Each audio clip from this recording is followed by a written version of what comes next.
and make adult craft kits. Our next project is going to be painted wooden signs, wooden planks. I'm going to just be showing you on canvas because that's what I had kicking around. And I think you'll be able to see better the white, and I'm going to use a dark colored paint for contrast. So this is just to kind of show you the process. So you've got your board in front of you. Make sure you dust it off with a cloth first to get any wood dust. If you want your board to be something other than naked wood, that's fine. You can stain it, paint it with acrylic paint.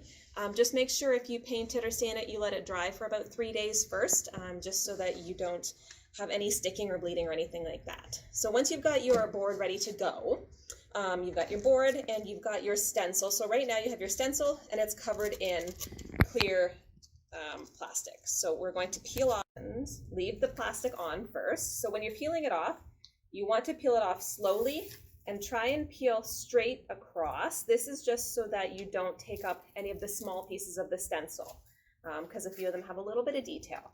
So once you have that up, stick it onto your board like so, and press. You want to press pretty firmly right around the edges of the actual image that you're stenciling. You don't need to press really hard down on the outside of it because you're not going to be painting there anyway.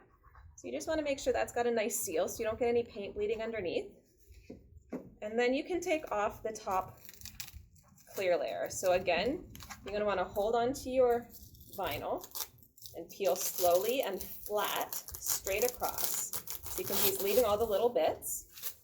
So that's our little stencil. So I didn't want to waste vinyl printing another one. So we had an extra kicking around of some practice vinyl, so that's what I'm going to use. So you have a couple little sponges and your paint. I'm going to use blue paint just for the contrast so that you can see it better.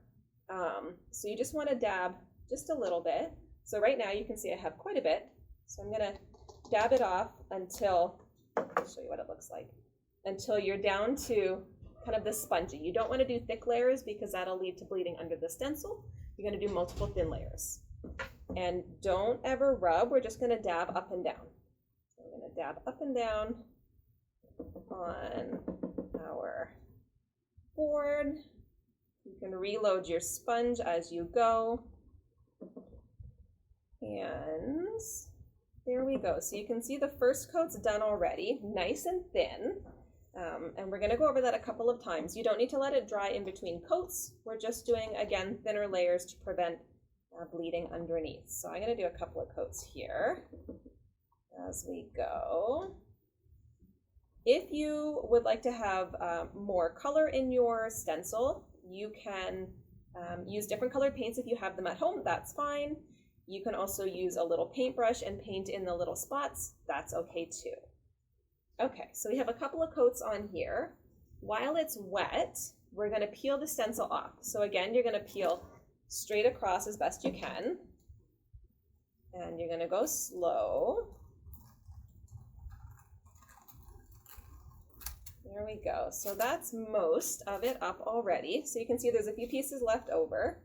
So we're just going to pull those guys up. Pieces in the middle, I find it's easiest to pick up with a toothpick. You can pull them up. If you have Cricut tools at home, you can certainly use Cricut tools. So you're going to pull those off. I'm just going to use my fingernail here so you can see a little bit.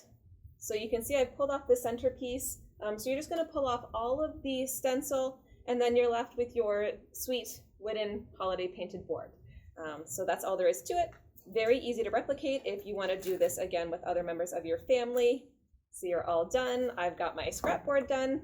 Enjoy your board. Have a great day.